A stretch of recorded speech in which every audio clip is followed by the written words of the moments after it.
Welcome to NFL Nexus. I am absolutely thrilled you're joining us for today's explainer, where we're taking a super intense look at how top athletes and front offices handle high-stakes moments. You know, those moments when absolutely everything is on the line. But hey, before we get into the heavy details today, make sure you subscribe to the channel, like this explainer, and comment down below on what you thought of the analysis. We love hearing from you guys. And hey, if you want to help support the channel, you got to check out our custom coloring books. Seriously, they are perfect for children, grandchildren, and honestly, adults as well. You can access them right now through the link in the description or just simply by scanning the QR code you see right there on your screen. All right, let's get down to business. Today we are looking at the absolute micro decisions that define success. When the clock is ticking, the margin for error is literally zero, and the pressure in the room is completely maxed out. We're going to get deep into the weeds of draft strategy, contract mechanics, in-game adjustments, and honestly, just raw human resilience. Okay, so here is our roadmap for today. We're going to cover strategy under pressure, Houston's draft day pivot, rewarding defensive resilience, Bryce Young's turnaround, NBA playoff heroics, and finally, we'll wrap up with the power of emotion. Let's dive right in. Section 1. Strategy under pressure, the boardroom decisions. Section 2. Houston's draft day pivot, navigating pick 59. So, our very first stop today is the NFL draft boardroom. Now, if you follow the draft closely at all, you already know that the quote-unquote perfect game plan often flies right out the window the actual second the team ahead of you makes an unexpected pick. It's an environment that demands intense, obsessive preparation, but honestly, more importantly, it demands the ability to pivot without completely panicking. Let's look at the Houston Texans for a second and examine exactly how their general manager, Nick Caserio, handled a completely crumbling trade scenario. Now, the Texans are pretty well known for making their fair share of draft day deals, right? And just prior to this exact moment, they had already executed a couple of trades to move up and grab Keelan Rutledge and Caden McDonald. But the real drama, the sweat-inducing stuff, unfolded when they were holding the 59th overall pick in the second round. Remember, in the second round, teams have exactly 7 minutes on the clock. 7 agonizing minutes to field calls, assess player value, and make franchise-altering decisions. According to Caserio, there were actually multiple trade scenarios on the table for them to move back. They were targeting an accumulation of mid-round assets. They were likely hoping to acquire an extra 4th and perhaps even a future 5th-round pick. They basically figured, hey, if we move back just 3 to 4 spots, we can still land our prime target while picking up extra capital. Sounds great, right? But as the clock ticked down past the 3-minute mark, the phone lines just went completely dead. Those potential deals evaporated into thin air. And you know, this happens constantly in the chaos of draft day, when other teams suddenly balk at the asking price. So the tension in the room naturally spikes. But the Texans, they didn't panic. They didn't frantically reach out to take some significantly worse deal just for the sake of moving down. Instead, they stayed incredibly calm and just trusted their draft board. Caserio stated directly regarding the situation, if you don't have a trade, then you've got to just be ready to pick. And man, this brilliantly illustrates the calm agility required in an NFL front office. But it also speaks to something way deeper, a 365-day scouting process. Think about it. You can only look around a chaotic room and say, just be ready to pick, if your scouting department has already spent countless hours agonizing over game film, digging deep into medical reports, and conducting extensive background checks so that the draft board is essentially bulletproof. It means the scouts had been pounding the table for their guys back in December so that the GM could be completely relaxed in late April. They had teed up their next player consistently throughout their entire internal evaluation process, carefully stacking him against different positional tiers and assigning him a definitive, undeniable second-round grade. So when that trade fell through with less than 2 minutes on the clock, there was absolutely zero hesitation from the front office. They didn't need to call an emergency meeting, they just made the call.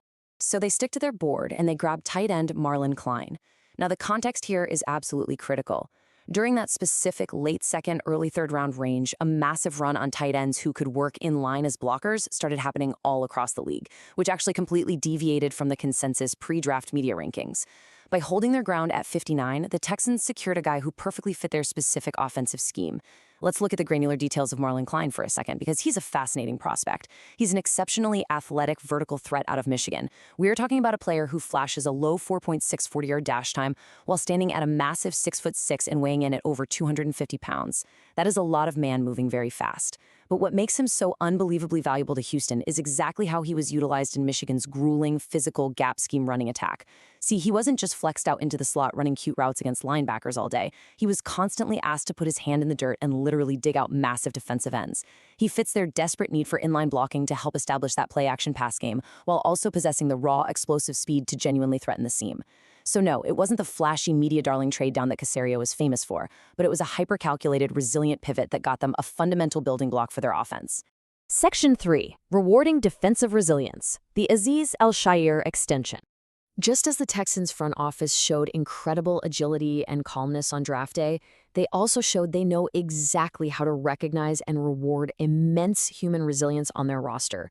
Building a winning culture means paying the guys who truly embody the gritty, grinding mentality of the sport.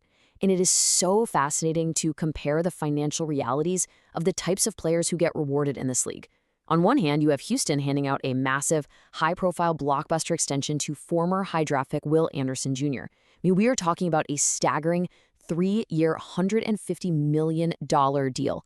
That includes a jaw-dropping $134 million guaranteed at signing, complete with an enormous signing bonus that fundamentally alters generational wealth for his family.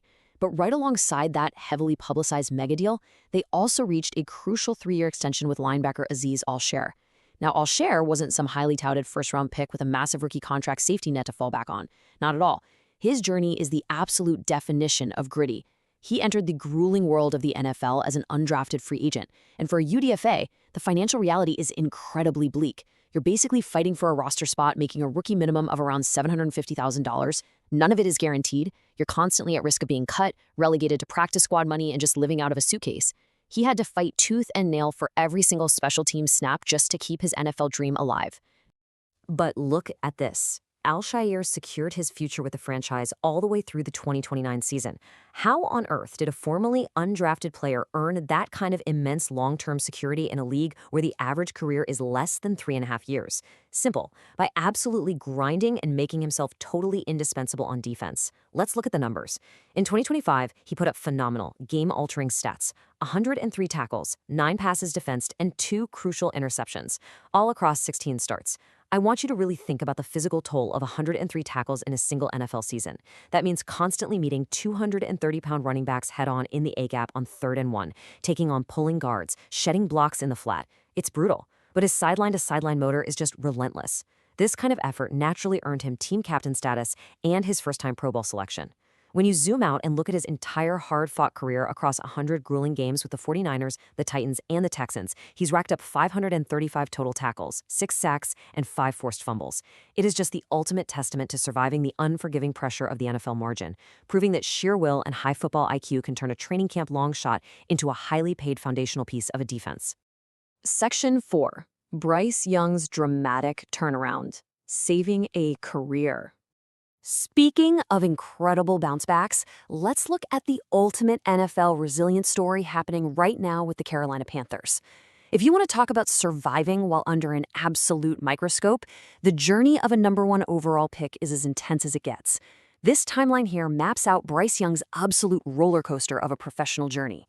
Drafted first overall in 2023, he faced early, crushing failures that honestly would have entirely destroyed the psychological confidence of most other young quarterbacks. The media scrutiny was just deafening. Then, he was stunningly benched following week 2 of the 2024 season.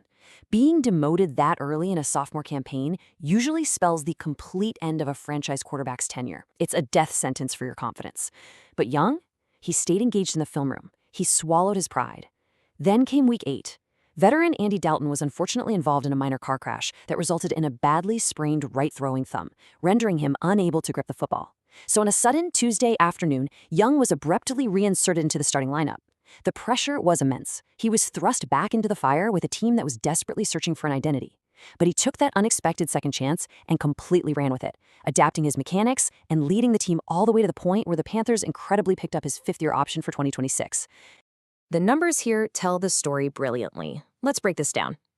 In his first 18 regular season games prior to that benching, he threw for just over 3,100 yards with 11 touchdowns against 13 interceptions, posting a very rough 79.9 passer rating.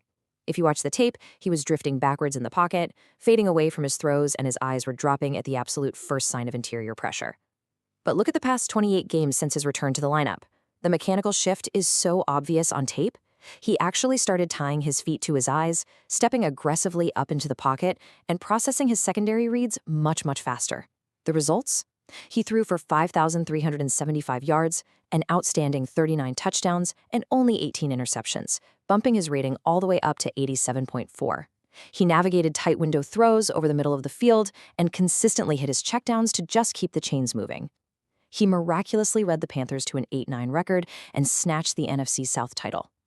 Even in their playoff loss to the Rams, he was incredibly solid under fierce playoff pass rushes, completing 21 of 40 passes for 264 yards while adding 24 yards and a touchdown on the ground.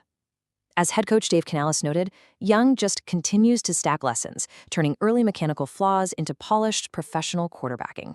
And his reward for stacking those lessons, fixing his footwork, and leading the Panthers back to the postseason, it's his fifth-year option. Under the current collective bargaining agreement, this fifth-year option is fully guaranteed and is heavily influenced by playing time benchmarks and Pro Bowl nods. For Young, this guarantees him nearly $26 million, specifically $25.904 million in base salary for the 2027 season. Think about that for a second. That is a massive cap hit that a front office only absorbs if they truly, deeply believe they have their guy. General manager Dan Morgan called him a special guy, and clearly he possesses the elite resilience quality that a franchise cornerstone desperately needs when facing adversity.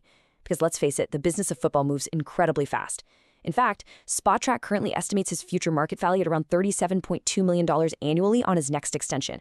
They are drawing granular cap hit comparisons to the kind of Tier 2 elite money that Brock Purdy recently secured. It's an unbelievable financial and professional turnaround, and it was all spawned by simply refusing to quit after a devastating Week 2 demotion. Section 5. NBA Playoff Heroics. Putting the team on your back. Okay, let's pivot from the gridiron to the hardwood for just a moment, because honestly, the anatomy of pressure is universal. In the NBA playoffs, the pressure of an elimination game forges incredible heroics that perfectly mirror the resilience we see in football. Look at this staggering number, 45. This represents the matching point totals of both Cade Cunningham of the Pistons and Paolo Banchero of the Magic in a legendary, absolutely grueling Game 5 duel. The Magic were up 3-1 in the series, but Banchero didn't coast for a single second. Facing intense physical defense, double teams down on the block, and heavy traps at the top of the key, Banchero shot an incredibly efficient 17 for 31 from the floor. I mean, he was hitting contested 18-footers right over tight coverage, putting up his 45 points along with 9 grueling rebounds and 7 assists. It was an absolute masterclass in offensive determination. But Cade Cunningham, staring down the absolute end of his season, facing a raucous opposing crowd, simply refused to let his team die, matching and answering every single heavy blow that Banchero delivered. Cunningham was an absolute force of nature in this 116-109 victory. He ended up breaking a 58-year franchise record for playoff scoring. Think about the history of the Pistons and let that sink in. He played 44 agonizing minutes on extremely tired legs, going 13 for 23 from the field and 5 for 8 from deep. But the real story here is the fourth quarter. As the Magic clawed back from a double-digit deficit, hitting 4 massive three-pointers in the final 7 minutes, the other Pistons players completely locked up. They simply couldn't make a shot against the Magic's rotating defense. So what happens? Cunningham scored all the crucial down-the-stretch buckets. With just over 2 minutes left, he hit a devastating turnaround fadeaway from the right baseline with a defender's hand practically touching his eyeballs. Then, after his teammates missed consecutive wide-open spot-up jumpers, he isolated at the top of the key and hit another heavily contested mid-range pull-up. The sheer psychological pressure of stepping to the charity stripe in an elimination game is staggering, but he went a perfect 14 for 14 from the free throw line, fighting through sheer exhaustion to secure every single point. He literally put the entire franchise on his back and single-handedly saved Detroit's season. Staying with the NBA for a second, intense playoff pressure can also make absolute legends eat their words. After the Philadelphia 76ers fell behind the heavily favored Celtics early in their series, Magic Johnson publicly counted them out. He felt they completely lacked the defensive fortitude to slow down Boston's wings. But the incredibly resilient Sixers survived a brutal winner-go-home Game 5 pressure cooker, winning decisively 113-97 on the road in front of a completely hostile Boston crowd. Following that game, we actually saw Magic Johnson take to X, formerly Twitter, to publicly apologize. He wrote word for word, "I want to apologize to the 76ers and Nick Nurse. I counted you out too early and you proved me wrong." Magic praised head coach Nick Nurse's phenomenal tactical game plan. See, Nurse completely disrupted Boston's rhythm by switching to a hybrid zone defense and aggressively hedging pick and rolls on the perimeter. This forced the Celtics guards into terrible shot selections and multiple shot clock violations. That brilliant defensive scheme kept the entire locker room believing when absolutely everyone else in the national media had completely written their obituary. Section 6. The Power of Emotion. Redefining Modern Passion. Finally, let's explore the engine behind all of this strategic execution. Like, how do athletes actually sustain this level of resilience over an 82-game or a 17-game season? Ultimately, it comes down to how raw emotion acts as the actual fuel for sustained push against failure. San Antonio Spurs star Victor Wembanyama recently redefined what it means to be an authentic superstar in the modern era.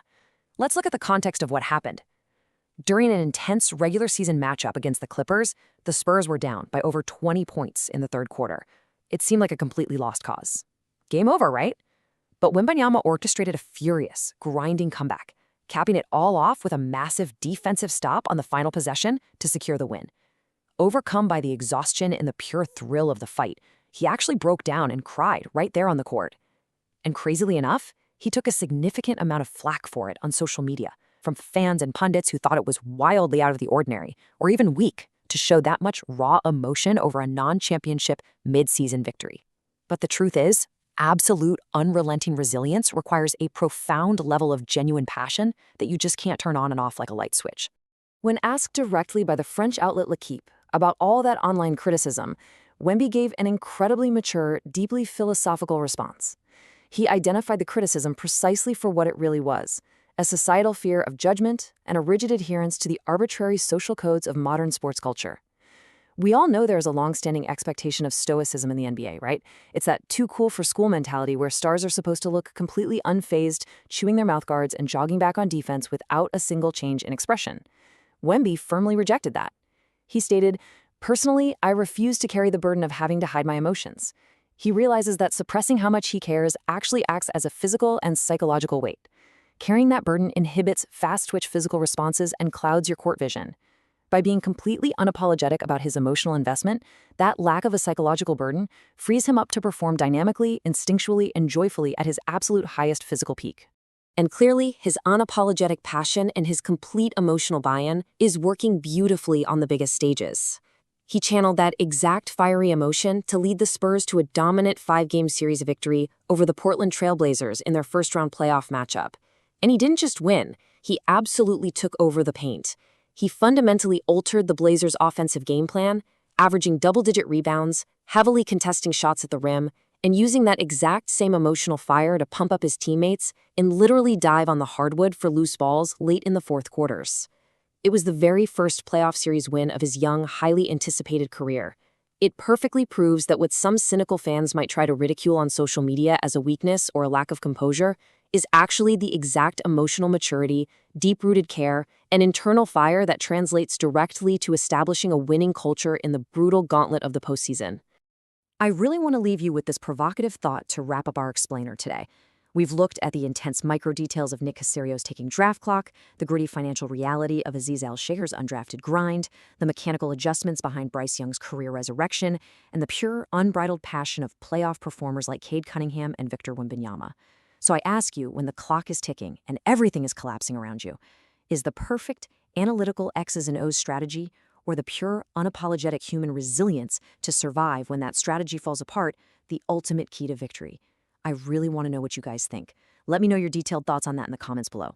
Thank you so much for watching NFL Nexus today. Don't forget to subscribe to the channel, drop a like on the explainer, and please help support what we do by checking out our custom coloring books through the link in the description or via the QR code on your screen right now. Again, they are absolutely perfect for children, grandchildren, and adults, and are a fantastic way to unwind while helping us continue to make these deep dives for you. All right, I'll catch you in the next explainer.